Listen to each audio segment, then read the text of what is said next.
एक समय की बात है, बुद्ध सन्यासी के आश्रम में उनके दो बड़े ही विचित्र शिष्य रहा करते थे। दरअसल वे दोनों विचित्र इसलिए थे कि दोनों का स्वभाव बिल्कुल ही अलग था।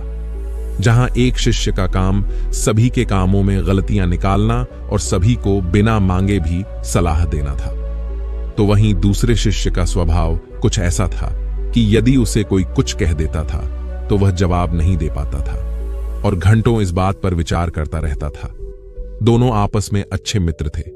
बुद्ध सन्यासी अपने इन दोनों शिष्यों के स्वभाव से अच्छी तरह परिचित थे।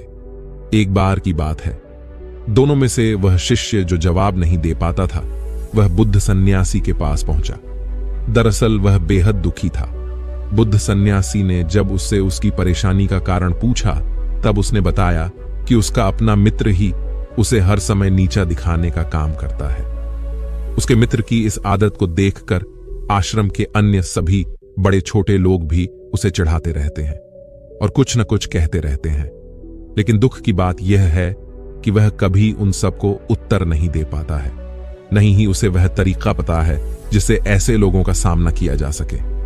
अपने शिष्य की यह बात सुनकर वे सन्यासी मुस्कुराए और बोले, यह समस्या तो बड़े ही सरल है। तुम स्वयं इन समस्याओं का सामना कर सकते हो, लेकिन इसके लिए तो स्वयं की बुद्धि का प्रयोग करना होगा। शिष्य ने कहा कि अब आप ही मुझे बताइए, मैं ऐसे लोगों का सामना किस प्रकार कर सकता हूं? बुद्ध सन्यासी ने कहा, ठीक है, मैं तुम्हें उपाय बताता हूं। सबसे पहला और मुख्य उपाय है, यदि कोई तुम्हारा अपमान करे या तुम्हारे विषय में कुछ ऐसी बात करे जो तुम पसंद नहीं करते, तो तुम अपना बचाव कभी मत करो। उन्हें जो भी बात करनी है बात करने दो। तुम्हें कोई आवश्यकता नहीं है उन्हें यह समझने की कि आखिर तुम्हारे साथ यह समस्या क्यों है। ऐसा करने से तुम स्वयं उनके द्वारा बताई गई बातों को अपने ऊपर लेकर उन्हें सही सिद्ध कर रहे हो। ऐसी स्थिति में अपना बचाव कभी नहीं करना चाहिए। दूसरा उपाय, यदि आपके बारे में कोई कुछ बुरा कह रहा है या आपको नीचा दिखाने की कोशिश कर रहा है, तो तुरंत ही उस पर हमला करने लग जाओ। ऐसा करने से आप उन्हें एक और मौका दे रहे हैं कि वह आपके ऊपर प्रश्न चिन्ह लगाए। अचानक उनकी बातों का जवाब दे देने से आप स्वयं को ही उनकी नजरों में कमजोर सिद्ध कर रहे हैं। ऐसा कभी नहीं करना चाहिए। तीसरा उपाय, यदि कोई आपको चिढ़ाने वाली बात कह रहा है या आपको नीचा दिखाने का प्रयास कर रहा है, तो आपको से प्रश्न पूछना चाहिए और कारण पूछना चाहिए कि आखिर वह आपके बारे में इस प्रकार से क्यों बात कर रहे हैं। ऐसा करने से अगर उनकी मंशा गलत होगी तो वह अपने आप ही शांत हो जाएंगे, क्योंकि उनके पास आपके द्वारा पूछे गए प्रश्नों का कोई उत्तर होगा ही नहीं। यदि उस व्यक्ति ने आपको कारण बता दिया है कि वह आपके बारे में गलत बातें क्यों कर रहे हैं, तब आपको उन बातों का हाल अवश्य पूछना चाहिए कि आखिर किस प्रकार से आप अपनी कमियों को दूर करें। यदि वह सही मंशा से आपको आपकी कमी बता रहे हैं, तो निश्चित ही इसका निवारण उनके पास होगा।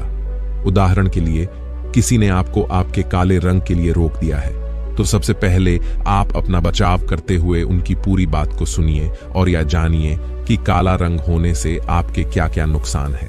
अचानक उनके ऊपर हमला मत करिए, गलत बातें बिल्कुल मत करिए कि पलटकर उन्हें भी काला है। तो इसका मतलब यह है कि उनसे कारण पूछ लो। उनसे यह कहिए कि आपको अच्छी तरह से पता है कि आपका रंग काला है। उन्हें यह बताने की आवश्यकता बिल्कुल नहीं है। आप उनसे पूछे कि क्या सचमुच मेरा रंग बदला जा सकता है? यदि हां, तो कैसे? साथ ही उन्हें यह भी बताया कि जीवन में सफलता प्राप्त करने के लिए आपका रंग महत्व नहीं रखता है। यदि महत्व रखता है तो केवल और केवल आपकी मेहनत। इस प्रकार वह व्यक्ति अपने आप ही चुप हो जाएंगे। कई बार व्यक्ति बेकार में ही दूसरे व्यक्तियों को उनके शारीरिक बनावट या अन्य बातों के लिए ताने मारते रहते हैं। ये उनकी आदत में शामिल होता है। अपनी कमियों को न देखकर भी दूसरों को उनकी कमियां बताने लग जाते हैं। ऐसे लोग प्रतिदिन कई लोगों को अवसाद में भेज देते हैं, इसीलिए उनको शांत कराना भी जरूरी हो जाता है। हालांकि आपकी प्रतिक्रिया के लिए परिस्थितियां भी जिम्मेदार होते हैं। कई बार कुछ लोग आपको नीचा दिखाने के लिए नहीं, बल्कि आपकी भलाई के लिए आपको महत्वपूर्ण बातें बताते हैं। ऐसे में अगर आप उनको जवाब देते हैं या रोकते हैं, तो आपका ही नुकसान है। आमतौर पर हमारे आसपास 3 तरह के लोग होते हैं जो अधिकार के साथ हमारी कमियों और गलतियों को हमें बता सकते हैं, और हमें इन तीनों तरह के लोगों से अलग अलग प्रकार से स्थिति के अनुसार व्यवहार करना पड़ता है। पहले वह लोग जो हमसे उम्र और अनुभव दोनों में बड़े होते हैं, दूसरे हमारे बराबर के सहपाठी होते हैं, और तीसरे दिन की उम्र और अनुभव हमसे कम होता है। ऐसे में सोच समझकर ही प्रतिक्रिया करनी चाहिए। उम्र में बड़ा अथवा कोई अनुभवी व्यक्ति, जैसे कि हमारे माता पिता, गुरु, हमें कोई सलाह दे रहे हैं, तो ऐसा कभी नहीं सोचना चाहिए कि वह हमें नीचे दिखा रहे हैं। उनकी बातों पर ध्यान देना चाहिए और जानने का प्रयास करना चाहिए कि किस प्रकार से ठीक किया जा सकता है, क्योंकि उनकी मंशा हमारे प्रति कभी गलत नहीं हो सकते। वह हमेशा हमारी भलाई के बारे में ही सोचते हैं। यदि हम उम्र या सहपाठी किसी बात को लेकर आपको नीचा दिखाने का प्रयास कर रहे हैं, तो पहले उनकी बात को ध्यान से सुन लेना चाहिए और फिर इस पर विचार करना चाहिए। यदि आपको लगता है कि इस गर्मी में सुधार करके आपकी भलाई हो सकती है, तभी कोई प्रतिक्रिया करनी चाहिए, नहीं तो उनकी बातों को बेकार समझकर वहीं पर भूल जाना चाहिए। कई बार बड़े लोग अपने से छोटों को अनुभवहीन मानते हैं और उनकी बातों पर ध्यान नहीं देते हैं। ऐसा कभी नहीं सोचना चाहिए कि जो हमसे उम्र में छोटा है वह हमेशा गलत बात करेगा। यदि आपका कोई छोटा आपसे सही बात कह रहा है, तो उसकी बात को ध्यान से सुनना चाहिए और विचार करना चाहिए कि क्या इससे हमारी भलाई हो सकती है। यदि हां, तो उसी अनुसार प्रतिक्रिया करनी चाहिए। यदि नहीं, बल्कि वह नीचा दिखाने का प्रयास कर रहा है, तो उसे जवाब देकर शांत कराना चाहिए। तब उस शिष्य ने पूछा कि यदि कोई गलत मंशा से हमें नीचा दिखाने का प्रयास करें, तब हमारी क्या प्रतिक्रिया होनी चाहिए। तब बुद्ध सन्यासी ने बताया कि किसी भी गलत मंशा वाले व्यक्ति को नीचा दिखाने के लिए 4 प्रकार से व्यवहार किया जाता है। मानसिक संतुलन। सबसे पहले अपने मानसिक संतुलन को नियंत्रण में रखना चाहिए। अगर कोई आपके सामने उल्टी सीधी बात कर रहा है और आपने अपना मानसिक संतुलन खो दिया, धैर्य नहीं रखा, ऐसे में आप स्वयं को ही दोषी सिद्ध कर रहे हैं। इसलिए कभी भी दूसरे द्वारा कही गई बुरी बातों पर अपना मानसिक संतुलन पर सबसे पहले नियंत्रण करना चाहिए।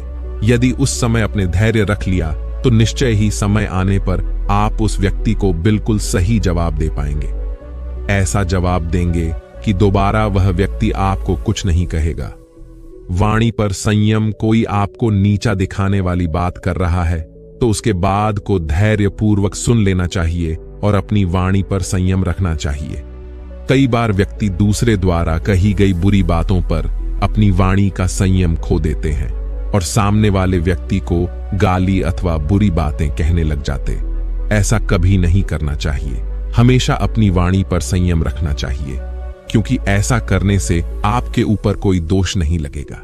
कहीं ना कहीं सामने वाले व्यक्ति को अनुभव होगा कि यह तो मुझे कुछ नहीं कह रहा है, इसके आगे बोलना ठीक नहीं है।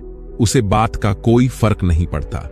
इस प्रकार आप चुप रहकर भी सामने वाले व्यक्ति को नीचा दिखा सकते हैं। उपालंब। उपालंब एक ऐसा व्यवहार है जो बुद्धिमान व्यक्तियों द्वारा सबसे अधिक प्रयोग किया जाता है। यदि कोई व्यक्ति आपकी बेइज्जती कर रहा है और आपके बारे में बुरी बातें करके आपको नीचा दिखाने का प्रयास कर रहा है, तो इसके लिए 2 तरीके हैं। आप इन तरीकों का प्रयोग करके उन्हें अच्छा जवाब दे सकते हैं। पहला, उस व्यक्ति को ऊंचा दिखाकर नीचा दिखाना। किसी व्यक्ति को ऊंचा दिखाकर नीचा दिखाना बड़ा ही सरल होता है। यदि कोई आपकी बेइज्जती कर रहा है, आपकी शारीरिक बनावट के बारे में बुरा कह रहा है, ऐसा कह रहा है कि आपकी लंबाई बहुत कम है, तो आपको इस बात का उत्तर कुछ ऐसे देना चाहिए कि आप और आपके परिवार की सभी लोग बहुत लंबे, निश्चित ही उन्हें जीवन के किसी क्षेत्र में मेहनत करने की आवश्यकता नहीं है कि आप लोगों को सफलता तो आपकी लंबाई देखकर ही मिल जाती है। सुनते ही वह व्यक्ति अपने आप में ही शांत हो जाएगा और दोबारा किसी को भी कुछ नहीं कहेगा। दूसरा, उस व्यक्ति को नीचा दिखाकर ऊंचा दिखाना। यदि किसी ने आपकी लंबाई के बारे में कुछ कह दिया, तो इस प्रकार जवाब दे सकते हैं कि आपका व्यवहार बहुत ही अच्छा लगता है। आप इस दुनिया में सभी को अपना परिवार मानते हैं। किसकी लंबाई कितनी है, इसका रंग कैसा है, इस बात का पूरा ध्यान रखते हैं। सचमुच आप बहुत ही पारखी नजर वाले हैं, लेकिन दूसरों पर ध्यान देने के स्थान पर यदि आप स्वयं पर ध्यान देने लगते हैं तो आप अवश्य ही विश्व के सबसे ज्ञानी मनुष्य बन जाते।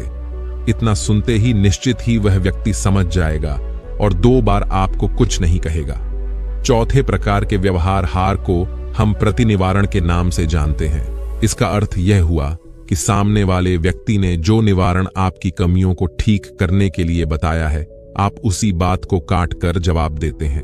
मान लीजिए, अगर आपको किसी ने लंबाई बढ़ाने के तरीके बताए, तरह तरह की दवाइयां और लटकने इत्यादि जैसे तरीके बताए, तब आपको इसका जवाब कुछ इस तरह देना है कि यदि आपने थोड़ा और लटक लिया होता तो निश्चित ही आपकी हाइट और ज्यादा हो जाते और आप विश्व के सबसे लंबे व्यक्ति बन जाते।